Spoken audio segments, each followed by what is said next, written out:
Përveç faktit që Fashion Weekend Skopje si platformë vetme për t'i promovuar dizajnerët në vend, ka edhe edukimin në mënyrë jo formale. Në bashkëpunim me zyrën e Këshillit Britanik në Shkup, ato sollën stilisten e njohur nga Londra, Rebecca Roy, së bashku me Robert Cavell dhe Kendall Robbins, të cilët në puntatën ku morën pjesë dizajner, gazetar dhe dashamirës të modës, diskutuan për lëvizjet bashkëkohore në mod, trendet dhe blogimin. Në këtë puntat në Shkup për rolin e internetit në skenën e modës në Maqedoni, diskutuan përfaqësuesit e stylist.com. Ndjekim përgjigjet e tyre.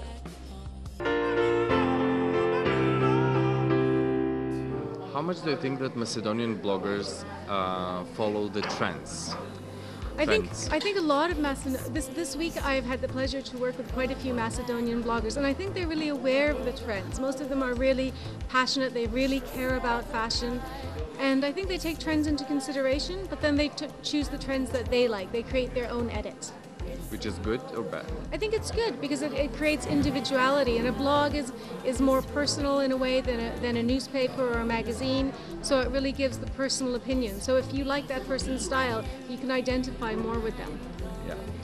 Which are the challenges that Macedonian bloggers face, but bloggers in general nowadays? I think one of the things that blogging is very new to Macedonia. You know, people haven't been blogging here for very, very long. And right now we really have the first generation of bloggers. So I think it's part of people getting accustomed to what is a blogger, that the blog, it's more personal, it's different than newspaper journalism, and also learning that they're learning this new sort of form of journalism and how to really appreciate it and understand that it's not going to go away. So finding new ways to embrace it. How do you think that social media and the digital media have affected fashion business in general? Oh, I think it's huge, and as I said, it's very unique for every different country. Everyone here seems to use Facebook, so we can see people's collections on Facebook. Some of the designers this week have told me that by the end of their show, their friends had tweeted them saying, I want this order and this order. So people are even doing their orders through social media, and it's just become such a strong way of communication. In this chaos of communication, everybody is in Twitter, Facebook, Instagram. Choosing the right source for information, which are the tricks today, nowadays, globally, how to promote your brand? Which are the tricks? Because you're experiencing this, how to reach to your customers and how to present your brand or your label or your style in general. I'm not sure there's any tricks to that. I wish there was like just one trick or one method that we can use. I think a lot of it will depend on what country you live in. So here a lot of people use Facebook, but I've been in a few other countries where a lot of people are using their website and then Snapchat, or in Indonesia, Instagram is very popular for brands or for designers speaking directly to their customers. But I think imagery is really important, and really having a clear brand edit, knowing what it is you do. And I think the clearer you are as a brand, then it's easier to choose which social network or social medium that you like to use and to communicate to your customer. And my last question is, where do you think that fashion goes? Oh, What's the future of fashion? What's the future of fashion? I think it's just going to keep developing, because I think we're at a moment in time where people are becoming freer and freer to dress how we want. And it's not everywhere yet. It's just slowly starting to happen. And I think we're going to slowly, you know, over the next while, especially in Macedonia, see sort of the rise of emerging talent that's here. There's a lot of talent, things to be explored. We already have manufacturers here, we have designers, and finding how they can work together, you know, because there's still a little bit of a disconnect in the community here. And so I think there's a great opportunity for growth here. Yeah. What do you think then for the Macedonian designers? Oh, I found it fascinating the way that most people really work doing made-to-measure and bespoke garments. And so people will have a show, they'll get all these private orders. And so What do we miss in this chain of fashion business? Like we have, let's say, we have a good designers, talents, then we use social media, we use Facebook, Instagram. So what do we miss? What's the next I think key there's that steps. have to be pushed? I think there's actually steps in between. I think there's finding manufacturers here who do sampling and will make small garment runs, even if they're doing really big runs for Hugo Boss or Zara. But whether we can find those government. So can you tell us more about your online sense?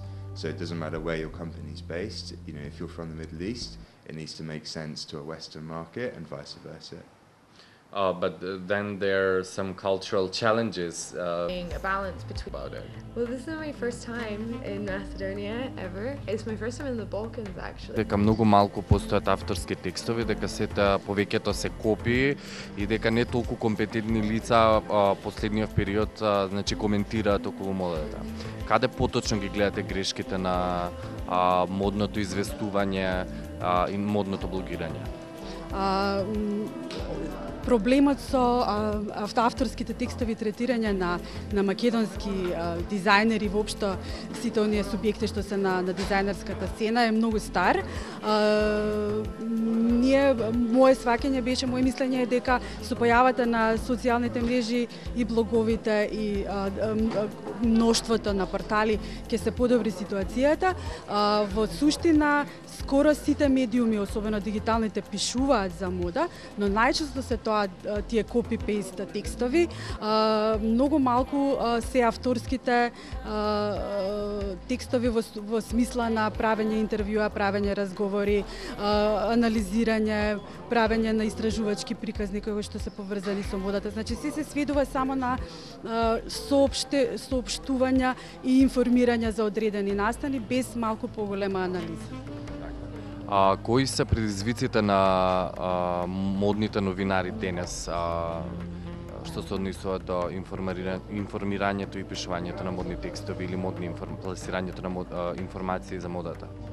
Иако дизајнерите сега не се подостапни, значи можеме да ги комуницираме преку интернет, едноставно можеш да направиш интервју по мејл, се соочуваме со една нивна неподготвеност да одговорат, да подготват материјал, пиар, да подготват фотосесии, иако морам да кажам дека најголемиот број веќе се освестија и веќе комуницираат со нас оноga како што треба.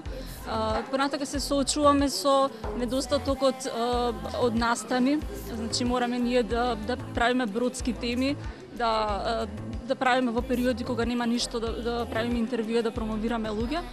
Исто така еден од проблемите тоа што кај нас се уште не се чита онака како што се пишува, односно не ги читаат добро критиките дизајнерите и не ги прифаќаат. И често имаме ситуации кога се реагира лошо, кога се забранува на новинар да дојде на настан. Има многу предизвици, има и многу малку медиуми кои што се професионални, кои што оставаат простор за модните написи и за дизајнерите. Njërisi tjetër për këtë edicion ishte dhe pjesëmarrja e një dizajneres e re nga Kosova. Flutra Dedinja, për herë të parë promovoi koleksionin e saj të quajtur Zodiak. Ajo nuk ishte emri i vetëm i fqinj për këtë vit.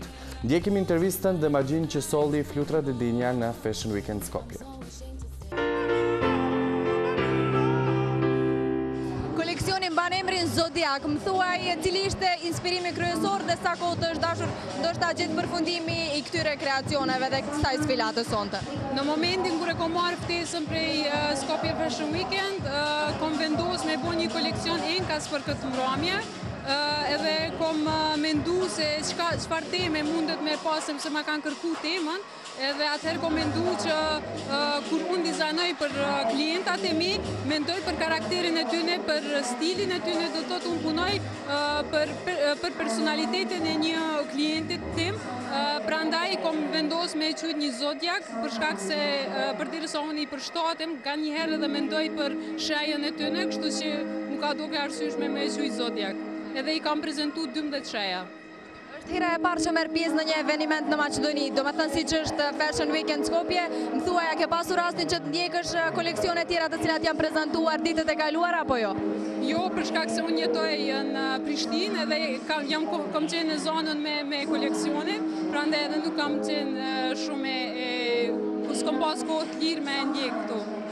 Nga ajo që ke arritur që dëshorë sonte, më thuaj cili është dallimi mes evenimenteve të cilat realizohen në Shkup, në Kosovë dhe në Shqipëri. A ka ndonjë dallim ndoshta nga evenimentet? Do të thotë prikrit Fashion Weekend ose Weeks që ka marrë pjesë në Ballkan.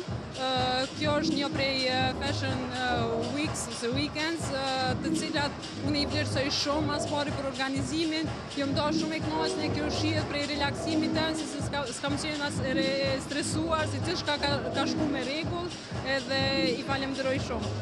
Ne të përgëzojmë shumë për punën e shkëlqyer. Ndjehemi mjaft krenar që ishe edhe dizajnerja e vetme shqiptare në këtë Fashion Weekend. Shpresojmë që bashkëpunimi juaj të zgjatet edhe më tepër. Faleminderit shumë, duhet me cek se një prej personave të cilët më ka zbuluar si talente është Izet Suri, i cili është shkupion. Prandaj edhe unë e nina shumë krenare që ai ka qenë profesori im, edhe tash është e hap këtu shkollën, kështu që me shumë kënaqësi kom ardhur dhe ai kur e parë se ishte prezent shumë më merr në mirë.